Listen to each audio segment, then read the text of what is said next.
Last week we did the first, about third of Mark chapter 12, and then today we're actually looking at the rest of the chapter here, discussing even last week how the author, the gospel author here, Mark, has so put together these series of events written here in such a way to highlight God's sovereignty and his ownership over all things. I know we ended last week with that picture where Jesus holds up the denarius and says, whose inscription is on this, and where Caesar's is, and the question, or the statement rather, of, and give to Caesar what is Caesar's, and give to God that which is God's. And when we closed our discussion or our message with the truth that we are made in God's image, and he in his lordship and his authority owns even us in the breath that we take. It would do us well to acknowledge God's authority in our lives. This morning, as we continue in this chapter, we'll be starting in verse 18 and going to the end of the chapter in verse 44. So if you have your Bibles with you, open those up to Mark 12, and we're going to be starting here in verse 18, which reads, "And some Sadducees, who say there is no resurrection, came to him and began questioning him, saying, 'Teacher, Moses wrote for us that if a man's brother dies and leaves behind a wife and leaves no child, his brother should take the wife and raise up offspring to his brother. There were 7 brothers, and the first took a wife and died, leaving no offspring.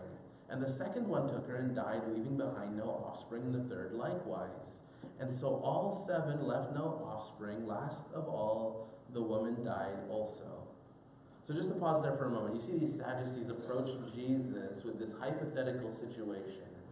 And what we understand about them, and Mark is highlighting, is that these Sadducees, they're already coming from the perspective of they're challenging Jesus, and they're really challenging God in that they don't believe the resurrection. So they're trying to put this perplexing situation, it's a hypothetical situation, together to really challenge the existence or the reality of the spiritual life of people existing after death and of there being a resurrection. So they put this picture together based on the Old Testament, where Moses wrote and indicated for someone's lineage to continue, if someone didn't have a child and that person died, that it would be the responsibility of their brother to have children by their wife so that their lineage would not die off. So we have that text, and now these people are using that in this way to almost trap Jesus or trick Jesus, or rather to prove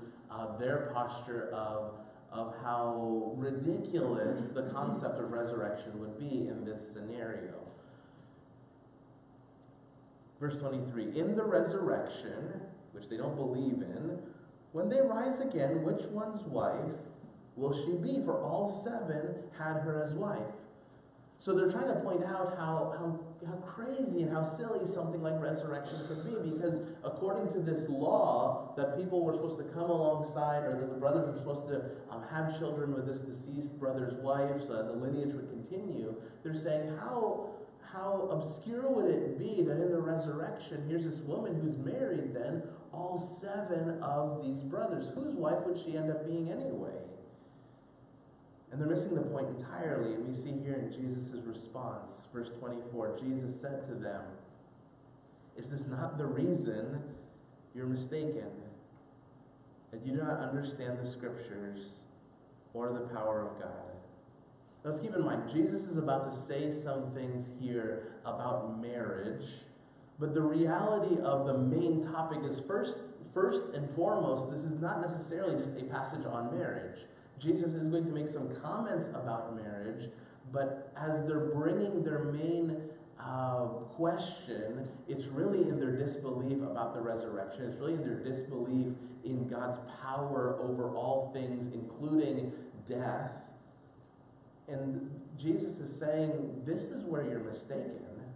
You're mistaken in your understanding of the Scriptures. You're mistaken in the very power of God. Look what he says, "For when they rise from the dead, they neither marry or are given in marriage, but are like angels in heaven. But regarding the fact that the dead rise again, have you not read in the book of Moses, in the passage about the burning bush, how God said to him, saying, I am the God of Abraham, and the God of Isaac, and the God of Jacob. He is not the God of the dead, but of the living. You are greatly mistaken.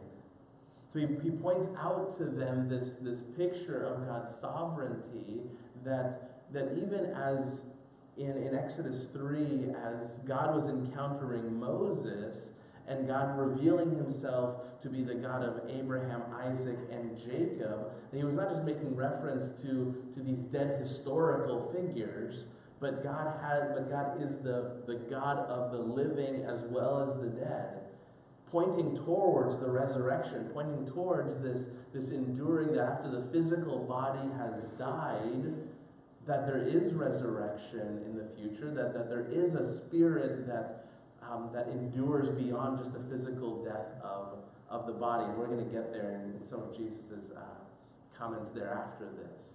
But regarding marriage, notice what he says. For when they rise at the resurrection from the dead, they neither marry or are given in marriage, but are like angels in heaven. So their very argument that, well, who would this woman be married to if on earth she had been married to these 7 people? Jesus is saying that's not how things are going to work at the resurrection anyway. At the resurrection, there's going to be no need for procreation, but at that point, the likeness then will be like that of angels. Angels don't procreate. We have no evidence of that in Scripture. And Jesus is saying it's going to be like that. Now, we're not like angels in the sense that angels are created beings, and we're created beings as well, but we're made in God's image, and angels aren't made in God's image. But just in the fact that angels aren't married nor given in marriage, Jesus is saying we're going to be like angels in that way.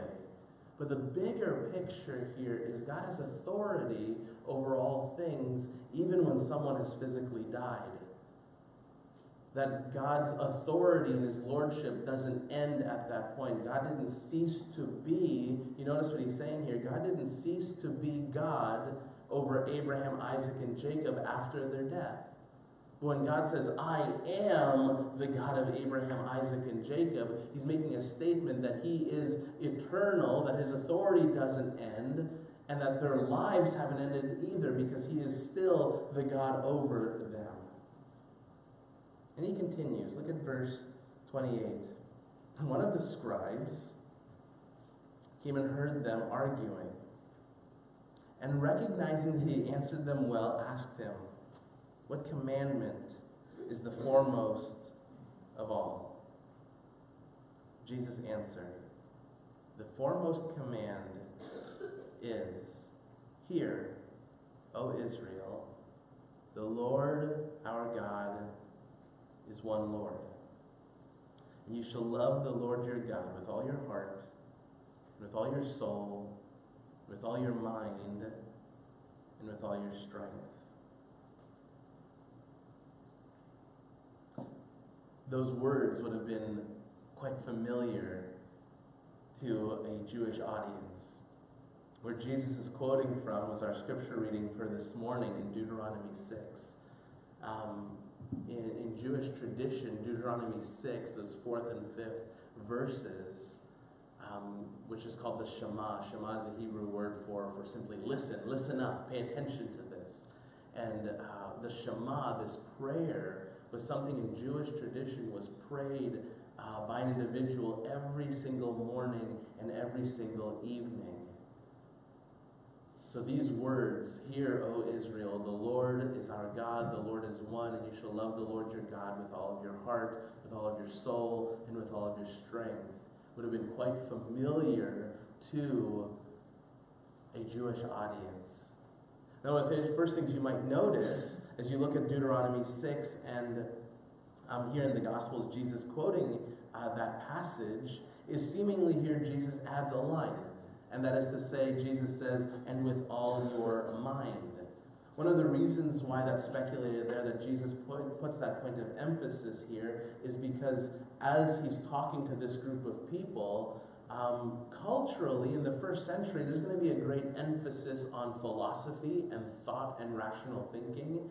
and the totality of what's being referenced as to what we're supposed to love God with, Jesus was drawing special emphasis to his first century audience that yes, even your mind, in your thoughts, are to be devoted to God. Something that a Hebrew listener in the time of Deuteronomy would have fully well understood in the Hebrew language, but something here in the first century audience that Jesus is emphasizing.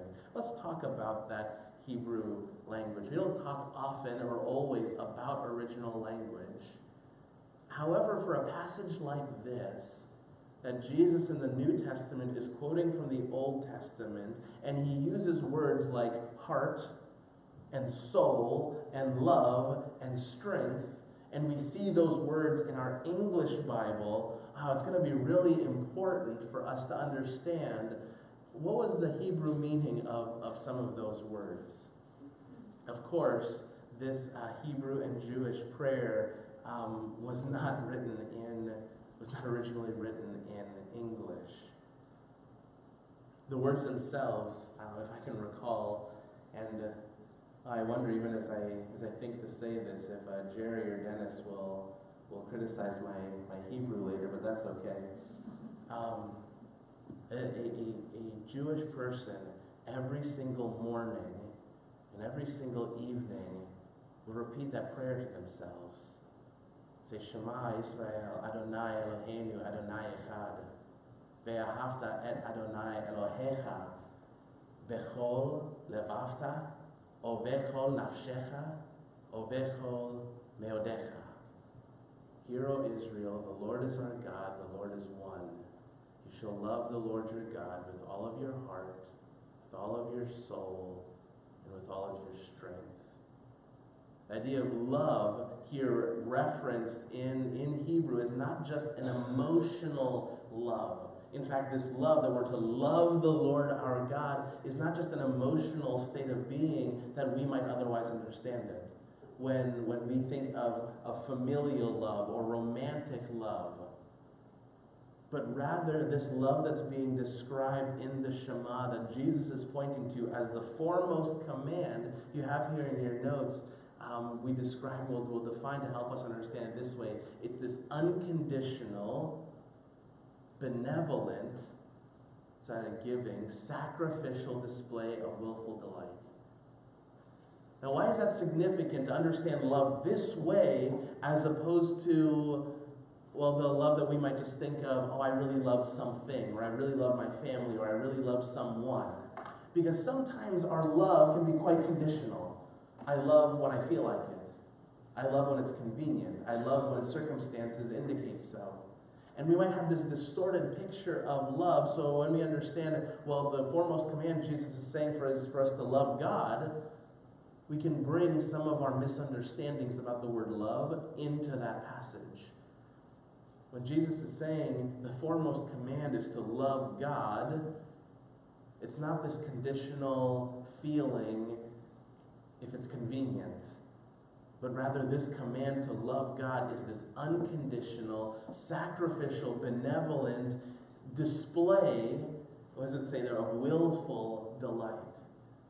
We volitionally, of our own free will, choose to love God. Because also, it's not this idea of this love out of obligation. Well, God, I'm going to love you because I'm supposed to. And sometimes we can bring our distortions of love into that picture that way as well. This love is a verb. This love is a verb that is chosen. And this love is a verb that is unconditional, that is founded in delighting in. And that's a picture of love. So when Jesus says the foremost command is this, hear, O Israel, the Lord our God is one, and you shall love the Lord your God. Notice, with all your heart. With all your heart. Wow, we use the word heart a lot in English too. Sometimes we use the word heart to describe our physical heart. Sometimes we use the word heart in connection with love. When we use the word love, we can draw a heart around it, which that symbol looks nothing like a human heart anyway. And we can mean different things. Oftentimes, when someone says, I love you with all my heart, what are they saying? We might think of our heart as the place where our emotions dwell, in contrast with our mind. We might say, well, our mind is where all my thoughts are, and my heart is where all my feelings are. So when we tell someone, I love you with all my heart, we might really be saying, I love you with all my feelings. But again, that would be our English understanding of that word. Actually, the Hebrew word heart, which is levav, would not have been just feelings at all. But the Hebrew audience, the Hebrew listener would have looked at that word, that we're to love God with all of our heart, and notice what is associated here with a original language Hebrew understanding of the word heart. Your heart would be the place where your thoughts come from, which is much unlike our understanding. So this Hebrew listener would have understood we're to love God with all of our heart. That is to say, we're to love God with all of our thoughts, because that's encompassed there in that understanding of heart. But also our emotions. You're to love God with all of your thoughts and all of your emotions. But the heart also was in charge, as they would have seen it, for a couple of other things too. Because from the heart come our actions. So the very choices we make. So when we're to love God with all of our heart, it's not just in what I think or what I feel, but it's also in how I choose. And this would have been encompassed in that original understanding as well. Not just in what I choose, but my priorities and my desires. So in the Shema, when the Hebrew listener is told to love the Lord their God with all of their heart, it's really this all-encompassing picture where you're to love God with all of your thoughts, with all of your emotions, with all of your choices, and all of your desires.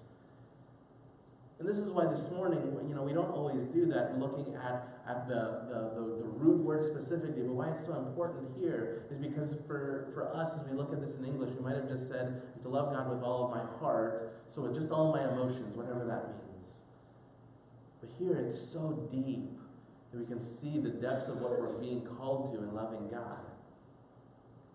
That next line, that we're to love the Lord our God with all of our soul.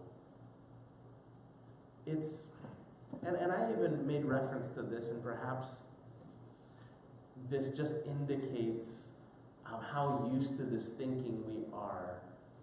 That when we use the word soul, we often say soul in contrast with the body. Or we might even synonymously use the word spirit in contrast with the body. Well, someone has a physical body and they have a soul, and the physical body can die and the soul lives on. We get pictures like that. And here, that's not what's being referenced in the word soul. It's not just this immaterial part of yourself, as if you were two parts. That you have this physical part and this non-physical part, and you're to love the Lord your God with that non-physical part. You see that picture there? But actually, the Hebrew listener would have looked at this word soul and not just thought, well, I have a body and I have a soul, and I'm just supposed to love God with this one. But the word soul was encompassing of the whole person, the entire being. That if you loved God with your soul, it wasn't just loving God with half of you, the immaterial part. It was loving God with everything, with your whole being. Because it wasn't that you're a body that has a soul, it's that you are a soul. In as much as you are a body. It's not two distinct concepts. So the Hebrew listener would have heard this and said, I'm supposed to love the Lord my God with all of my heart. So that's all my thoughts, feelings, choices, and desires. And I'm to love the Lord with all my soul, with my entire being. And I'm to love the Lord with all of my strength. And sometimes this is where we might say, okay, well, this is where that body part comes in, where there's the immaterial soul, and then the strength is the physical body. And not so. Actually, this isn't a picture of you're to love God with your muscles, or you're to love God with your effort, or anything of that sort. Remember, we talked about some of those things with the choices and desires of the heart. Actually, strength, in the word that's used, which is meod, the last line of the prayer, is really an adjective. It's really an adjective in form. It's to say very. It's to say much. So if you were to say, I'm going to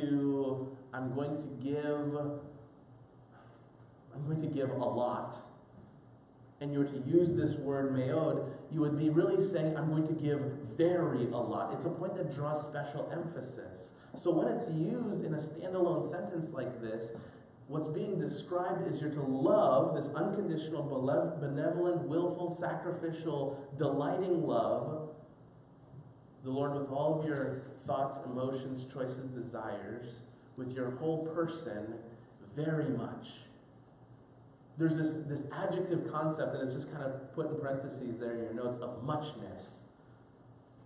You're to love the Lord your God, not just with all of this, but very all of this, for point of special emphasis.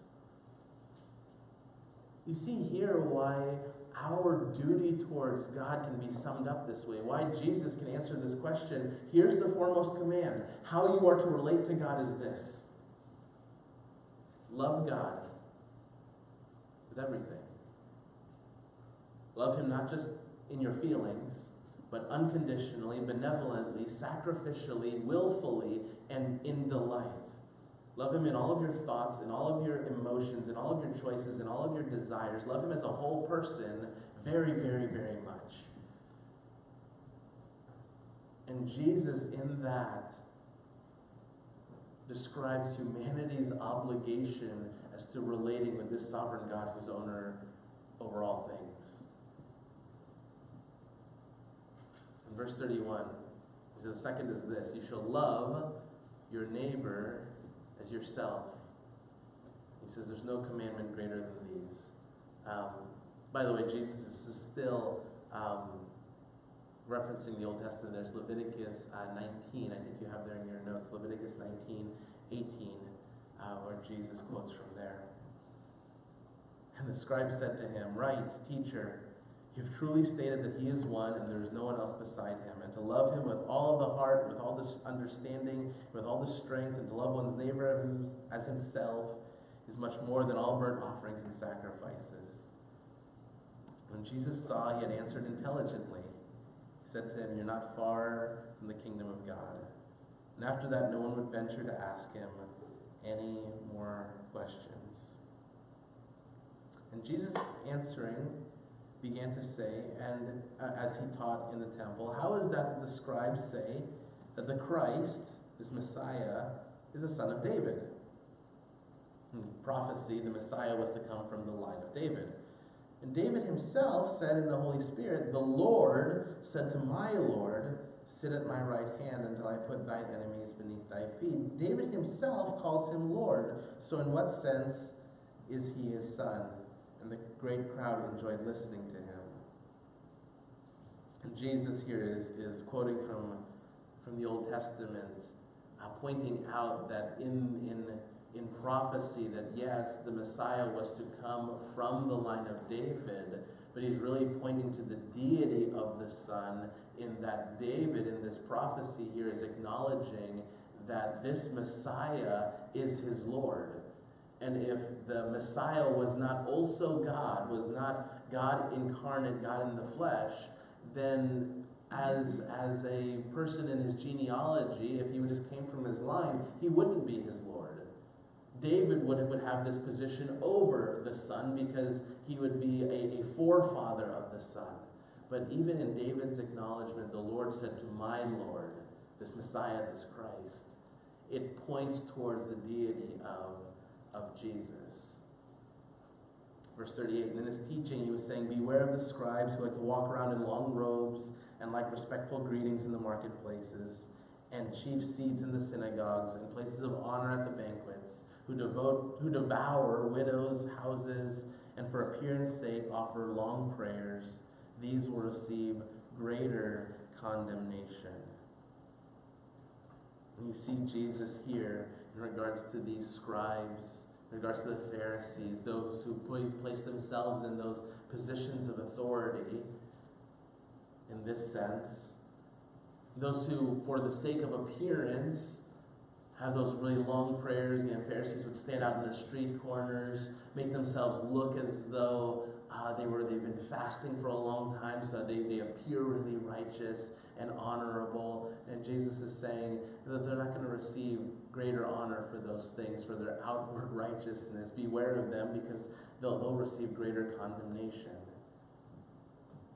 Talk about God knowing the heart, the thoughts, emotions, desires, choices of a person. Last thing is this. Look at verse 41. And he sat down opposite the treasury and began observing how the multitude were putting money into the treasury, and many rich people were putting in large sums. And a poor widow came and put in 2 small copper coins, which amount to a cent. And calling his disciples to him, he said to them, "Truly, I say to you, this poor widow put in more than all the contributors to the treasury." You realize how baffling of a statement that is? I know many of us are familiar with this story and the concept, but think of all these people putting in large sums of money, and Jesus observes this poor widow putting in 2 little copper coins, like a penny, like a cent. And Jesus says, look at her, pay attention to her. She put in more than everyone else, and all of the other contributors. And I know we get this in concept. We'd like to think, okay, this is a really nice idea, but there's that part of us that goes, but the large amounts are sure nice. The large amounts, those are really giving, you know. It's easier to give a penny, isn't it, than to write, a big check, or to give a large sum, as some of these more rich people were doing. Look what Jesus says. For they all put in out of their surplus, but she, out of her poverty, put in all that she owned, all she had to live on. This is just this picture how in some way our thinking is so backwards, even about sacrifice. But here's this picture monetarily of it not being how much is given, but that this person gave everything. They gave from their poverty. And those giving in excess were not sacrificially giving. And this points back to loving God with everything. Not just loving God and giving to God from our excess. God, I have some extra time, so I'll give that to you. God, I have some extra energy, so I'll give that to you.